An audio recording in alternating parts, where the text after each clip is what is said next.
Hello friends, मैं देवेन आर्य। और जैसा कि आपको पता है, हमारे चैनल के माध्यम से हम पढ़ रहे हैं कन्वर्सेशन इन प्रेजेंट टेंस में, यानी प्रेजेंट टेंस में हम बातचीत कैसे कर सकते हैं किसी व्यक्ति से, उसके बारे में हमारे सारे वीडियोस आ रहे हैं। तो पिछले वीडियोस में हमने जो है 4 स्ट्रक्चर देख चुके हैं। हम आज के वीडियो में हम करने वाले हैं 5वीं स्ट्रक्चर, ठीक है। यानी कि प्रेजेंट टेंस में हम किसी से बात कैसे कर सकते हैं, क्वेश्चन कैसे कर सकते हैं, उसको आंसर कैसे दे सकते हैं, इन सारी चीज़ों को हम है ना पढ़ रहे हैं। इसके अंतर्गत हमने डू डस का यूज़ पढ़ लिया है, ठीक है। कीप ऑन का यूज़ पढ़ लिया है, वांट टू का यूज़ पढ़ लिया और हैज़ हैव का यूज़ पढ़ लिया है। यानी कि चारों स्ट्रक्चर में अलग अलग चीज़ें थी, है ना। जब भी हम किसी की आदत के बारे में बात करते हैं और वो आदत लगातार बनी रहती है, उसके बारे में बात करते हैं तो कीप ऑन का यूज़ करते हैं। जब हमारे पास कोई चीज़ होती है तो हैज़ हैव का यूज़ करते हैं। जब हम कुछ चाहते हैं तो वांट टू का यूज़ करते हैं। लेकिन आज की जो हमारी स्ट्रक्चर है, स्ट्रक्चर 5, वो संबंधित है how to use is are am in present time. यानी प्रेजेंट टाइम में हम इज एम आर का यूज़ कैसे कर सकते हैं, इसके बारे में हमारा आज का वीडियो है, ठीक है। अब इस स्ट्रक्चर को समझने से पहले इसकी परिभाषा को देख लेते हैं कि इसका यूज़ हम कब करते हैं। जब हम किसी व्यक्ति के अस्तित्व के बारे में बात करते हैं। अस्तित्व यानी कि जैसे कि वो है ना, किसी भी वस्तु या इंसान के एक्सिस्टेंस एंड अस्तित्व की बात करते हैं तो प्रेजेंट कंटिन्यूस टेंस का इस्तेमाल करते हैं।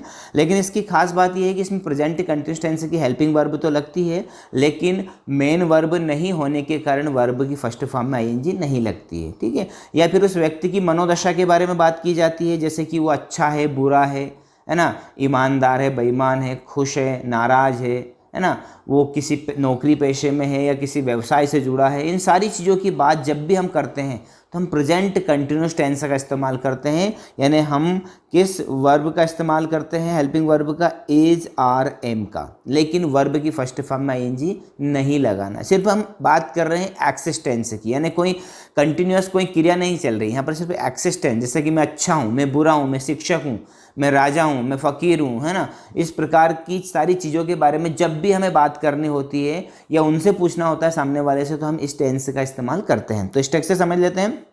सबसे पहले आपको क्या करना है, इज एम आर तीनों में से एक हेल्पिंग वर्ब का यूज़ करना है, ठीक है। इज आपको डेफिनेटली पता है, थर्ड पर्सन के साथ यूज होती है हेल्पिंग वर्ब।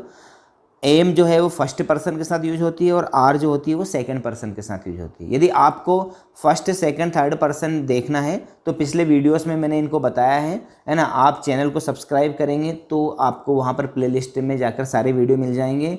वहाँ पर फर्स्ट, सेकंड, थर्ड पर्सन जरूर देख लीजिएगा और पिछले वीडियो भी देखिएगा, क्योंकि हम यहाँ पर हमारा एक पर्पस, एक उद्देश्य है कि आपको बिल्कुल जीरो से इंग्लिश सिखाने का उद्देश्य है हमारा। जीरो से यानी आपको कुछ भी नहीं आता है तो भी आप इंग्लिश सीख जाएंगे, क्योंकि हम बहुत ही इजी तरीके से छोटे छोटे फार्मूले लेकर आपके सामने आ रहे हैं कि आप उनकी प्रैक्टिस करें और इंग्लिश को सीखें, है ना। आपकी इंग्लिश यदि आपको आती है, थोड़ी बहुत भी आती है, अच्छी भी आती है, तो भी आपकी इंग्लिश में आप धार कर सकते हैं, ठीक है। अपनी चीज़ को और बेहतर बना सकते हैं। तो स्ट्रक्चर देख लेते हैं। इज एम आर लगाते हैं स्टार्ट में, फिर सब्जेक्ट लगाते हैं जो भी आपका सब्जेक्ट होता है, और फिर ऑब्जेक्ट लगाना और कुछ नहीं करना। तो सेंटेंसेस एग्जाम्पल के माध्यम से देखते हैं। जैसे आपके पास सेंटेंस है, एग्जाम्पल है, क्या आप एक शिक्षक हैं। यदि आप किसी से क्वेश्चन पूछना चाहते हैं तो आप, यदि उससे सामने वाले से बातचीत शुरू करना चाहते हैं तो आप शुरू कैसे करेंगे, यही तो हमारा लक्ष्य है कि हम शुरू कैसे करें बातचीत, ये तो बताना आप हमारा लक्ष्य है कि आप उससे पूछे क्वेश्चन। क्या क्वेश्चन पूछना है कि are you a teacher,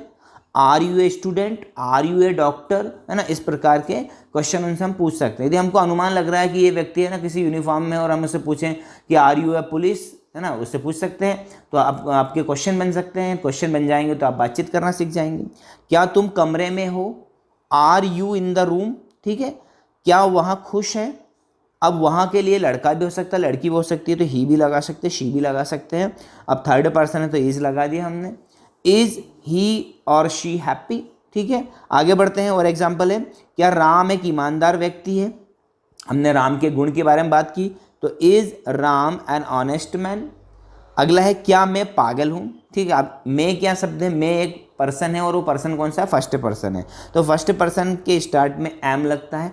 M I mad, क्या मैं पागल हूँ, है ना। यदि किसी पूछना है कि क्या तुम पागल हो तो बोल सकते हैं आर यू मैड, है ना। अक्सर आप देखते हैं, सुनते हैं टीवी सीरियल वगैरह में आर यू मैड, है ना, ऐसा बोला जाता है। क्या राधा एक अच्छी लड़की है, तो is Radha a good girl.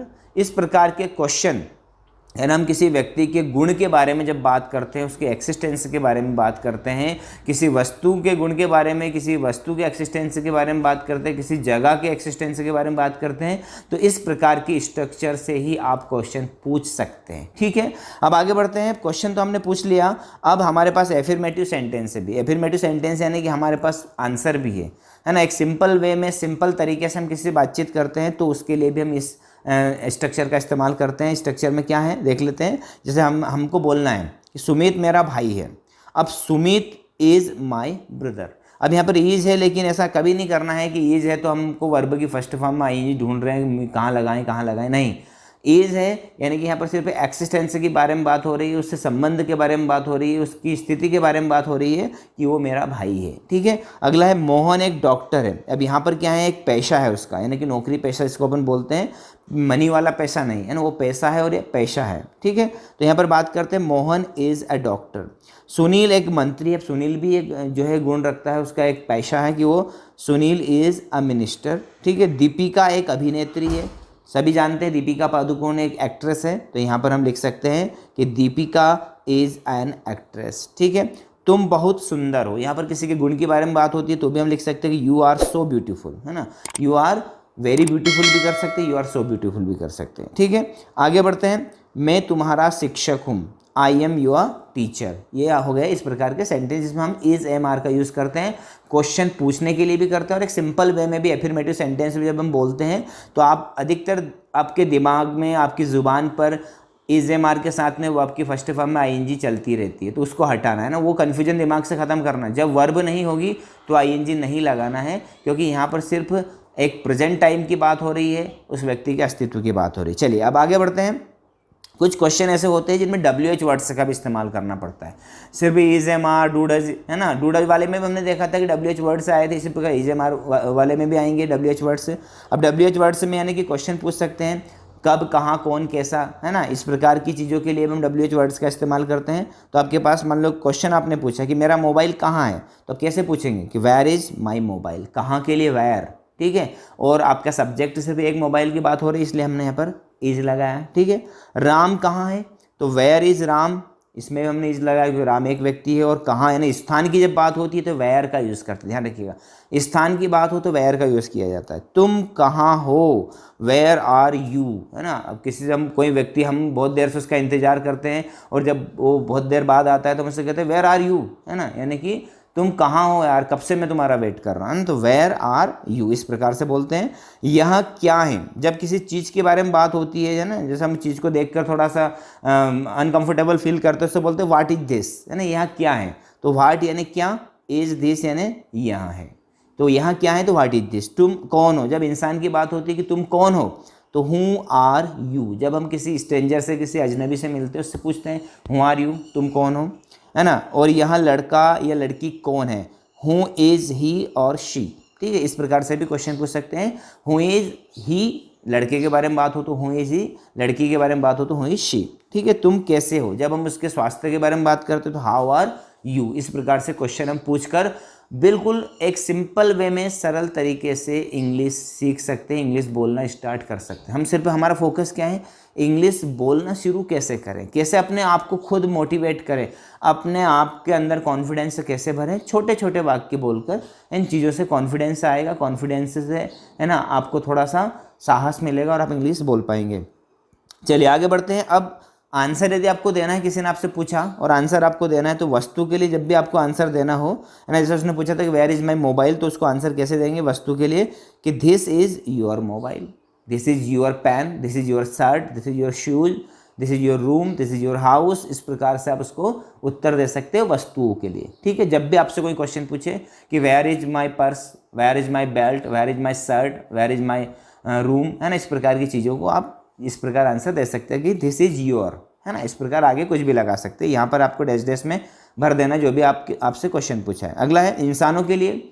जैसे हमने पूछा है कि हु इज शी, तो सी इज़ रचना, सी इज़, है ना, रीना। इस प्रकार से यदि लड़का होगा तो he is Ram, he is Ramesh. इस प्रकार से आप उसको आंसर दे सकते हैं, ठीक है फ्रेंड्स। ये हो गया आपका प्रेजेंट टेंस, जिसमें इज एम आर के साथ में आपको जो है क्वेश्चन पूछना है और आंसर देना है। आई होप आपको डेफिनेटली सारी चीज़ें समझ में आ गई होगी और मेरे वीडियो आपके लिए बहुत ही हेल्पफुल साबित हो रहे होंगे, ये मैं होप करता हूँ, उम्मीद करता हूँ। इसी प्रकार आपको प्रैक्टिस करनी मेरे साथ, वीडियो को पूरा देखिए बिना स्किप किए, शेयर ज़रूर कीजिएगा, लाइक तो भैया बनता ही है क्योंकि हम बहुत मेहनत करते हैं, तो लाइक करना है। और पिछले वीडियो देखने के लिए बहुत सारे वीडियो अब तक मैंने अपलोड कर दी हैं, उन वीडियो को यदि आप देखेंगे स्टेप बाय स्टेप तो आपको बहुत अच्छे से इंग्लिश समझ में आएगी। तो इसके लिए आपको चैनल को सब्सक्राइब करना है ना, और बेल आइकन को प्रेस करना है। बेल आइकन को प्रेस ज़रूर कीजिएगा, तो क्योंकि जब भी नया वीडियो मैं डालूंगा तो आपको नोटिफिकेशन मिल जाएगा, आपको ढूंढने की ज़रूरत नहीं पड़ेगी। ठीक है, मिलते हैं अगले वीडियो में, तब तक के लिए keep practice, stay home, stay safe, thank you very much.